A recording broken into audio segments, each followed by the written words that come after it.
Good afternoon. Welcome back to the 2021 PGA Championship. We are here from the Ocean Course in Key Island, South Carolina. We are joined by Paul Casey, who posted a second round 1 over par 73. He is one. Oh, I'm sorry. I'm on Martin Laird's. He 1 under 71. He's 2 under for the championship. My apologies, Paul. Pretty clean round again. And you've got quite a streak going. That's 7 straight rounds under par in the PGA Championship. Are you finding a comfort zone in our championship? Clearly. I'm quite impressed with myself because, I mean, this is one of the hardest golf courses on the planet. So extremely happy with 1 under today. I was happy with 1 under yesterday. I mean, I played in 2003 in the World Cup, and then I played in 2012. So I knew what to expect, but I didn't quite remember how difficult this place was, and how demanding all the way through the round. Every single shot you hit you have to be focused and diligent and not take anything for granted. And it's it's a piece of work, but I quite enjoy it in a sick and twisted kind of way. So happy with it so far. What part of it do you enjoy? I mean, obviously the results are solid, but what about the challenge? What facet of it gets your gears going? It's just I don't know. Just I like flat out difficult. I don't necessarily. I mean, it's.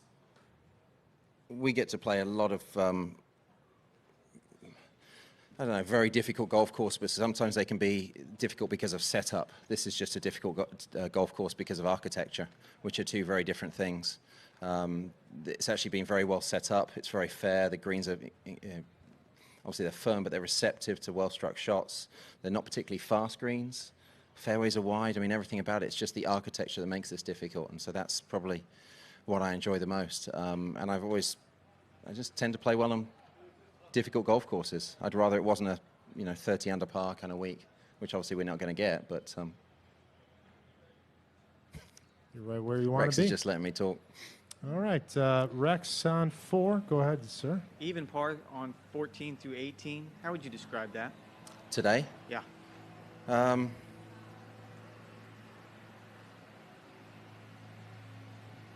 Yeah, I didn't expect that actually. Almost built into my mind that I'm going to give 1 or 2 up coming down those last few. So, yeah, it's pretty strong. But then again, as you know, sometimes the downwind holes can be more difficult because you can't stop it, and the into the wind holes, you can use that element to hold the golf ball. If you're striking it well into the wind, quite often you end up hitting it. Your proximity to the hole will be better if you're given the same kind of distance, even though it'll be 5 clubs different. But that's still strong. I mean, 17 is brewed. Thank goodness they moved the tee up because I played it a couple of times in practice from the back tee, and I haven't found the green yet. So it's still a beast of a hole from that up tee that we're playing. But no, I take a lot out of that level par through the last 4 or 5 holes. Sorry. And you mentioned 12, and I know today was difficult, and everyone is saying the same thing. But you also played on that Friday in 12 and had a hard day. Can you compare that Friday to this Friday? I don't remember. Honestly, Rex, that was probably one of the lowest points of my career when I was struggling with my golf game. So I'm just happy I'm still competing with the best. I genuinely erased that week from my memory. I couldn't remember much about this golf course when I turned up.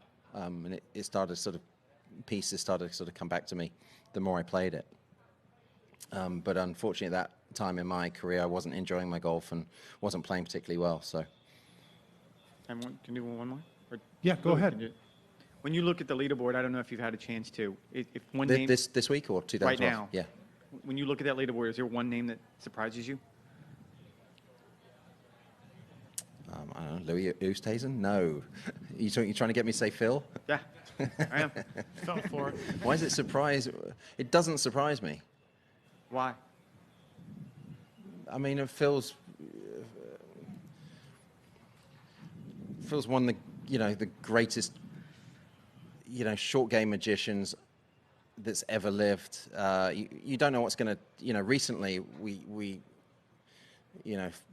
he's maybe not had the control he's wanted with the longer stuff, but it doesn't surprise me. Okay. And to be honest, the creativity and challenge that this produces actually makes it more expected that he would be at the top of the leaderboard, because you have to be so creative with your decisions and your shot making choices. You have to be incredibly diligent with the decisions that you make, and then how you piece that shot together, and knowing the way Phil operates. I mean, he's got a way of taking a yard off or putting a yard on or hitting this, he's got this ability that, frankly, one or two or three guys maybe I've ever seen have that same ability. Phil stands out. So no, it doesn't shock me at all. He's a great touch putter. No.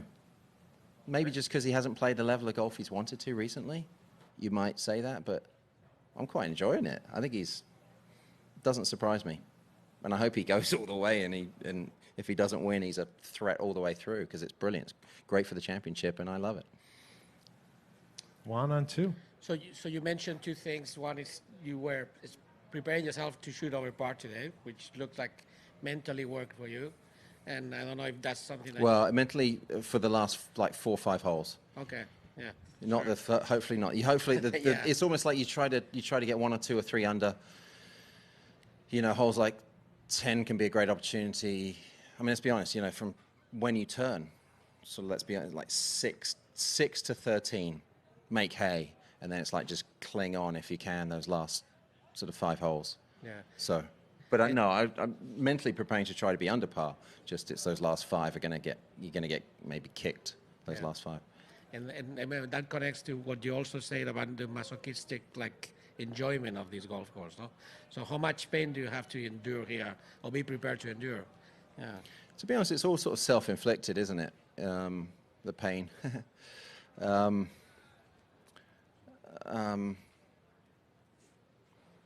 I don't know if it's pain. It's just a great challenge, isn't it?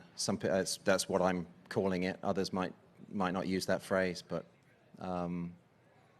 look, it's why why most of us play is to be challenged. We play to win. We want to win championships, major titles, trophies, big or small, and to play not only the greatest golf courses on the planet, but the toughest golf courses on the planet. I've got many a mate who are great golfers when we play at our home club, but they couldn't break 100 around this golf course, and he'd almost kind of like to expose them to this. So that's the lot of enjoyment out of just knowing this is one of those places you get to show how good you are. Last question. Do you enjoy it during the 4.5, 5 hours you're out there, or does the enjoyment come in finishing with a good score at the end and a feeling of accomplishment? It can be both. It can be both. Moments when you hit great shots in difficult settings. I was very happy with my shot on 17, just getting it on the green. That's one of them. There you go. Good example. Okay, Paul, thanks so much for being with us and your insights, and you have a great evening, sir. Thank you.